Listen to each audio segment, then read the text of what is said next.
آج میں آپ کو ہومیوپیتھی کی چند بیسک دوائیوں کے بارے میں بتاؤں گی کہ جو بخار کے لیے استعمال ہوتی ہیں۔ اگر ہم یہ چند ایک دوائیاں خرید کے اپنے گھر میں رکھ لیں تو کسی کو بخار ہوا ہے یا ایک دم سے کوئی سمٹمز نظر آ رہے ہیں آپ کو، کھانسی، نزلہ، زکام وغیرہ کے، یہ دوائیاں آپ کے پاس ہوں تو آپ علامات کو دیکھ کے ان کو استعمال کر سکتے ہیں۔ شروع کرنے سے پہلے میں آپ کو یہ بتانا چاہوں گی کہ میں میڈیکلی کوئی چیز ڈائگنوز نہیں کر رہی ہوں۔ اس ویڈیو کا جو مقصد ہے وہ یہ ہے کہ آپ کو ایجوکیٹ کروں کہ ہومیوپیتھی دوائیاں کس طرح سے ڈیفرنٹ ڈیزیزز کے ساتھ ریلیٹڈ ہیں۔ ہماری سب سے پہلی دوائی ہے ایکونائٹم۔ اس کا جو شارٹ نیم ہم کہتے ہیں عام طور پہ آپ سنیں گے ایکونائٹ۔ ایکونائٹ کی میں نے فلاور کی پکچر آپ کو دکھائی ہے کہ دیکھیں کس قدر خوبصورت اس کا پھول ہے، اور سارے جو ہمارے ارد گرد پھول پودے، ہر چیز میں ایک قدرت نے آپ کے لیے شفا کا نظام رکھا ہوا ہے، تو ہومیوپیتھی اسی نظام کو استعمال کرتی ہے۔ اور جس طرح اگر آپ کوئی بھی چیز کھائیں تو اس کا ایک اثر ہوتا ہے جسم کے اوپر، کوئی بھی فوڈ آپ کھا لیں، ڈفرینٹ لوگوں کو پتہ ہے، بعض جن کو الرجیز ہوتی ہیں کوئی خاص فوڈ کھاتے ہیں تو ان کو الرجی شروع ہو جاتی ہے، اسی طرح یہ جتنی بھی جڑی بوٹیاں ان سب کا کوئی نہ کوئی اثر ہوتا ہے جسم پہ۔ تو ہومیوپیتھی دوائیاں اسی طرح بنی ہوئی ہیں کہ پروونگ کا جو پروسیس ہے اس میں یہ ہوتا ہے کہ ہومیوپیتھی کی ڈائلیوشن بنا کے تو ایک صحت مند انسان کو کھلائی جاتی ہے، اور جب وہ سمٹمز سامنے آتے ہیں تو ان سمٹم کو نوٹ کر کے وہ دیکھتے ہیں کہ یہ سمٹمز اگر کسی بیماری کے ساتھ میچ ہوں گے تو وہ اس بیماری میں یہ والی دوائی استعمال کی جا سکتی ہے۔ تو ایکونائٹ کے بارے میں بات کرتے ہیں۔ یہ ہائی فیور جو کہ اچانک شروع ہو، ایکونائٹ کی یہ علامت ہے کہ اس میں جو چہرہ ہے، جو فیس ہے، وہ ڈرائی، ہاٹ اور ریڈ آپ کو نظر آ رہا ہوگا۔ خشکی ہوگی، گرمی آپ کو ایکونائٹ میں ملے گی، اور ساتھ میں سرخی بھی ہوگی چہرے کے اوپر۔ اس میں ٹھنڈے پسینے آتے ہیں، اور جو سکن ہے، سکن کو آپ ہاتھ لگائیں گی، جلد کو، تو وہ آپ کو ایسے محسوس ہوگا کہ وہ بالکل ٹھنڈی ہے، برف کی طرح ٹھنڈی ہے۔ ایکونائٹ کی ایک خاص بات یہ ہے کہ اس میں انگزائٹی بہت ہوتی ہے اور موت کا خوف پایا جاتا ہے، تو جو بھی آپ کے مریض ہے، جو بھی بیمار ہے، وہ ہمیشہ یہ کہے گا کہ مجھے بس لگ رہا ہے کہ میں مرنے لگا ہوں۔ تو یہ دھیان رکھیں کہ ایکونائٹ کو فیئر آف ڈیتھ سے آپ نے سیپریٹ کرنا ہے۔ بیلاڈونا ہے، بیلاڈونا میں بھی سڈن آنسیٹ، وہی اچانک پن پایا جاتا ہے جو کہ ایکونائٹ میں ہے، لیکن بیلاڈونا جو ہے وہ گرمی ہے اس میں بہت زیادہ، اس میں بھی سویٹنگ ہے، بہت زیادہ پسینہ آتا ہے، لیکن سکن اس طرح سے، جو جلد ہے وہ اس طرح سے ٹھنڈی نہیں ہوتی ہے۔ بیلاڈونا کا جو مریض ہے وہ بہت حساس ہوتے ہیں کہ وہ نہ شور برداشت کر سکتے ہیں اور نہ ہی بہت زیادہ روشنی، اور ان کے گلے میں بھی سرخی ہوتی ہے، اگر آپ گلا چیک کریں تو ایسا لگ رہا ہوتا ہے کہ بالکل ریڈ ہاٹ ہوا ہوا ہے، جیسے ٹونسلز بھی سارے سویل ہوئے ہوئے ہیں۔ آپ بیلاڈونا اور ایکونائٹ، اگر آپ یہ دونوں سمٹمز دیکھ رہے ہیں کہ دونوں میں سرخی ہے، دونوں میں اچانک پن ہے، تو آپ ڈفرنس کیسے بتائیں گے؟ جیسا میں نے آپ کو پچھلی ایکونائٹ میں بتایا کہ اگر فیئر ہے تو پھر آپ نے ایکونائٹ دینی ہے، اگر فیئر نہیں ہے اور بہت زیادہ ہائپر سینسٹیوٹی ہے کہ روشنی میں نہیں بیٹھنا چاہتا آپ کا مریض اور شور نہیں بالکل برداشت کر رہا، تو پھر آپ نے بیلاڈونا دینی ہے۔ بیلاڈونا کی ایک اور خاصیت ہے جو اس کو سیپریٹ کرتی ہے، وہ یہ کہ اس میں ڈیلیریم ہوتا ہے۔ ڈیلیریم کا مطلب یہ ہے کہ اگر بچہ ہے فار ایگزامپل اور انہیں بخار ہوا ہے تو وہ مے بی ماں کو نہیں پہچانیں گے، یا کوئی ایسی باتیں کر رہے ہوں گے کہ مائیں پریشان ہو جاتی ہیں کہ پتہ نہیں ہمارے بچے کو کیا ہو گیا۔ عام طور پہ کہتے ہیں کہ بخار سر کے اوپر چڑھ گیا ہے، تو وہ ڈیلیریم آپ کو بیلاڈونا میں نظر آتا ہے۔ برائیونیا البا ہماری اگلی دوائی ہے۔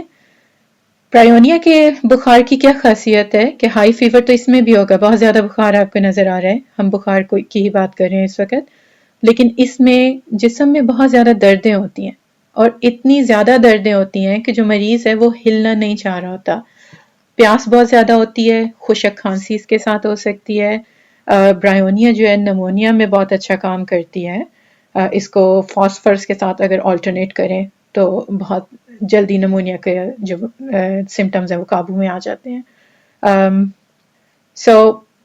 بالکل کوئی موومنٹ نہیں ہے اس کے اندر، اور اس حد تک کہ اگر آپ مریض سے بات بھی کر رہے ہوں گے برائیونیا کے تو وہ جواب بھی نہیں آپ کو دینا چاہیں گے، کیونکہ وہ اپنی زبان بھی نہیں ہلانا چاہتے ہیں، تو اس قدر وہ اموبل رہنا چاہتے ہیں۔ تو اس چیز کو یہ آپ کا مین سمٹم ہے جس کو آپ نے یاد رکھنا ہے برایونیا کے لیے. فیرم فاس یہ ایک منرل ریمیڈی ہے آئرن فاسفیٹ. اور فرسٹ اسٹیج آف فیور اس میں اس کا جو بخار ہوتا ہے وہ عام طور پہ انفیکشن یا انفلیمیشن کی طرف زیادہ رجحان رکھتا ہے.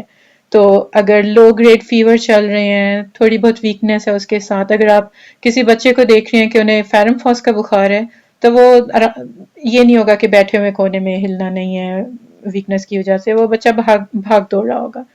اور مائیں بس کہتی ہیں کہ ہاں بخار تو ہے لیکن اور تو کسی ایکٹیویٹی میں کمی نہیں آئی ہے. تو فیرم فاس جو ہے وہ بہت زیادہ لیتھارجک نہیں کرتی ہے. آئرن ہے تو اس میں ٹینڈنسی ہے کہ ہو سکتا ہے کہ بچے کو نوز بلیڈ بھی ساتھ میں ہو رہی ہو، یا بچے کے اندر یا مریض میں آلریڈی ٹینڈنسی ہو کہ اس کے ناک سے خون نکل رہا ہے یا کان میں درد ہو جاتی ہے بہت زیادہ. اور جو فیرم فاس کا آپ کے پیشنٹ ہیں وہ کہیں گے کہ ہمیں ٹھنڈی اپلیکیشن، ٹھنڈی پٹیاں ہمیں لگائیں سر کے اوپر، وہ اچھی لگ رہی ہوتی ہیں فیرم فاس کے بخار میں. ہماری اگلی دوائی ہے جلسیمیم. جلسیمیم بھی بہت اچھی ہے فلو لائک سمٹمز کو ریلیو کرنے کے لیے، جس میں فیور ہوتا ہے، بخار ہے، سر درد ہے، چکر آنا اور ایک جنرل ویکنس، ایک کمزوری ہے اوور آل.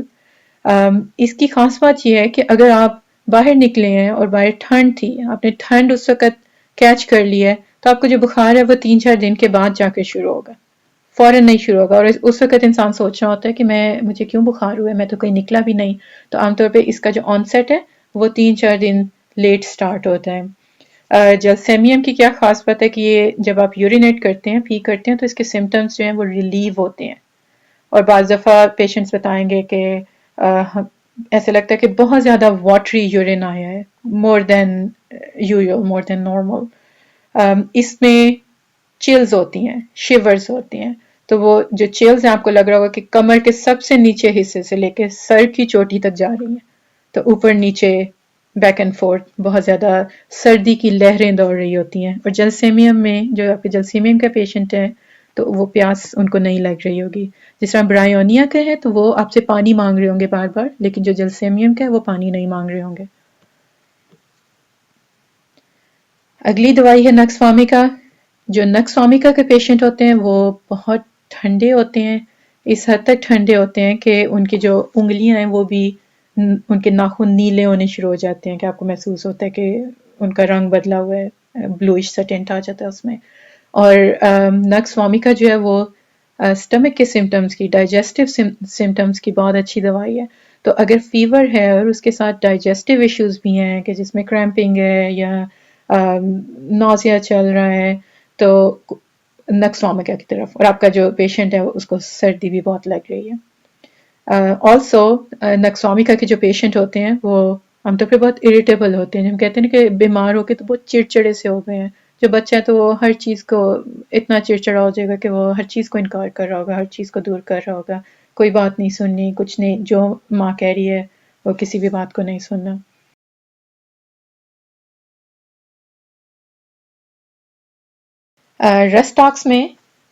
رسٹاکس کا بخار اس وقت ہوتا ہے کہ جب آپ بھیگ گئے ہیں پانی میں، اور ناٹ اونلی کہ صرف پانی میں آپ بھیگے ہیں بلکہ اس وقت بھیگے ہیں کہ جب آپ کو بہت زیادہ پسینہ آیا ہوا تھا.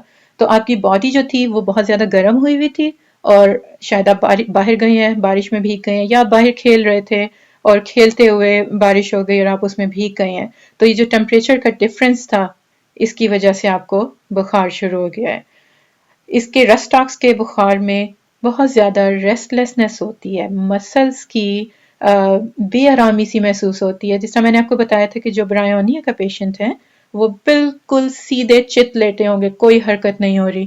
لیکن جو رسٹاکس کے مریض کو اگر آپ دیکھیں گے، اگر ایک بیڈ پہ آپ کے سامنے رسٹاکس کا مریض ہے جسے بخار ہے اور ایک پہ برایونیا کا جسے بخار ہے، تو برایونیا والا بالکل نہیں ہل رہا، لیکن جو رسٹاکس کا مریض ہے وہ کروٹ پہ کروٹ بدل رہا ہے، کیونکہ ان کو کسی بھی کروٹ پہ چین نہیں ملتا ہے.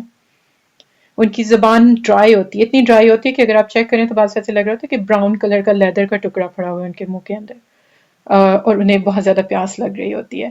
اس کے ساتھ لوز ٹول ہو سکتے ہیں، ڈائریا کائنڈ، اور ارٹیکیریا کو یہ اسکن کی کنڈیشن ہے جسے چھپاکی بھی کہا جاتا ہے، کہ ایک دم وہ نکل آتی ہیں اسکن کے اوپر سرخ رنگ کے دانے نکل آتے ہیں. اور اکثر مریض ہو سکتا ہے کہ آپ کو یہ بھی بتائیں کہ مجھے ایسے لگ رہا ہے کہ میرے اوپر ٹھنڈا پانی ڈالا جا رہا ہے. اب بخار کی کیفیت ہے اور مریض آپ کو بتا رہے کہ مجھے ایسا لگ رہا ہے ٹھنڈا پانی کوئی میرے اوپر ڈال رہا ہے، تو فوراً آپ کو رسٹاکس کا خیال آنا چاہیے. اور اس میں سردی اتنی لگ رہی ہوتی ہے کہ ایک تو ٹھنڈے پانی والی شکایت ہوتی ہے، اور اس کے ساتھ یہ بھی ہوتا ہے کہ اگر مریض نے اپنا ہاتھ کمفرٹر کے اندر سے کمبل کے نیچے سے باہر بھی نکالا ہے تو ان کو فوراً کھانسی آنی شروع ہو جائے گی. ہماری اگلی دوائی ہے سلفر. یہ بھی آپ دیکھ سکتے ہیں کہ منرل ہے. سلفر جو ہے وہ لو گریڈ انفیکشس فیور، میں نے آپ کو اگر یاد ہو میں نے بتایا تھا کہ فیرمفاس جو ہے وہ بھی لو گریڈ فیورز کی اور انفیکشس فیور کی بہت اچھی دوائی ہے. سلفر اور فیرمفاس کو آپ کیسے ڈفرینشیٹ کریں گے؟ فیرمفاس کا جو مریض ہے وہ بہت زیادہ ایکٹیو ہے، چل پھر رہا ہے، اس کو بخار بادر نہیں کر رہا، لیکن بخار اس دے، اس کو پتہ ہے کہ مجھے ہلکا ہلکا بخار چل رہا ہے فور کافی دیر سے. خاص بات سلفر کی یہ ہے کہ یہ اس میں گرمی بہت زیادہ ہوتی ہے، اتنی گرمی کہ آپ کے مریض آپ کو بتائیں گے کہ میرے ہاتھ بھی جلتے ہیں، میرے پاؤں میں بھی جلن ہے، اور میرے سر کی چوٹی بھی جلتی ہے. اور سلفر کے مریض کو گرمی سے بہت زیادہ ایگریویشن ہو جاتی ہے، بہت بہت زیادہ بری لگتی ہے گرمی. ٹھیک ہے، تو ان کو دے فیل ہاٹ، گرمی ہے اور ساتھ میں پسینہ بھی ہو سکتا ہے. اور اس میں ڈائجسٹیو ایشوز بھی ہیں، اس میں سانس کے بھی ایشوز ہیں، اور پینز بھی ہو سکتی ہیں باڈی میں، کیونکہ لو گریڈ فیور ہے، لگاتار چل رہا ہے، ایونچولی آپ کا جو امیون سسٹم ہے وہ بہت زیادہ ڈاؤن ہونا شروع ہو جاتا ہے انفیکشن کی وجہ سے کہ جو اندر ہی اندر چل رہا ہے. اور سلفر کے مریضوں کی خاص بات یہ ہے کہ وہ نہانے سے گھبراتے ہیں. اگر آپ ذکر کریں نا کہ چلو اٹھ کے نہا لیں تو وہ شاید غصے ہونا شروع ہو جائیں گے آپ کو. تو یہ چھوٹی چھوٹی چیزیں ہیں، اگر آپ ان کو یاد رکھیں تو آپ کو پتہ چل جائے گا کہ آپ کے گھر میں یا اگر آپ کسی کو بتا رہے ہیں تو کیا دوائیاں ہیں، ان کو کیسے سیپریٹ کرنا ہے ایک دوسرے سے. اور سمٹمز کے اوپر اگر غور کریں تو ایونچولی پھر پتہ چل جاتا ہے کہ کون سا سمٹمز ہے، کون سا سمٹم ہے جو اس مریض میں موجود ہے. ڈوزیج کے بارے میں آپ کی زیادہ گائیڈنس نہیں دے سکوں گی، کیونکہ عام طور پہ ڈیپینڈ کرتا ہے کہ آپ نے جب ایک ڈوز دی ہے تو پیشنٹ نے کس طرح سے رسپونڈ کیا ہے. لیکن just to be safe 30 potency سے سٹارٹ کریں اور ایوری 3 to 4 آور اس کو ریپیٹ کریں. 24 آورس تک دیکھیں، بخار اگر نیچے نہیں جاتا تو ڈوز انکریز کر دیں، 200 کی یا 1000 کی جو بھی آپ کو اویلیبل ہے وہ آپ لے لیں.